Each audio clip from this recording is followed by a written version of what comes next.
Hey everyone, I'm David from Epson America. Hello, welcome to Digital Effects Wraps. My name is Matt Richard here in Louisville, Kentucky. Hi, I'm Craig Reed, representing the Ricoh Digital Painting Company out of Japan. Hi, this is Tom Giglio with HP. Hey everyone, Josh with GDS Science Supply. Join us September 16th for NBM's Breakaway session, WRAPSTECH, the science of wraps. I'll be going over some of the amazing features of the SureColor S8600. With the ability to hit 98.2% of the Pantone color library, you can get the quality that will separate you from the rest. We're going to be going behind the scenes a little bit to show you some tips and tricks on how to be profitable, how to be productive, and how we're using our VG2. So we're excited to have you. So please join us at the NBM Show Breakaway session.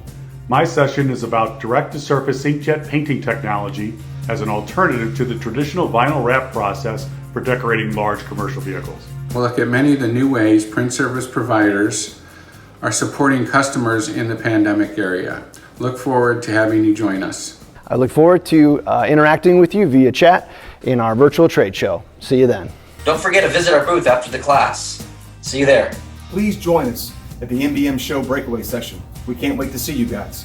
We hope you'll see you at the NBM WRAPSTECH Breakaway session. Till then, stay safe out there.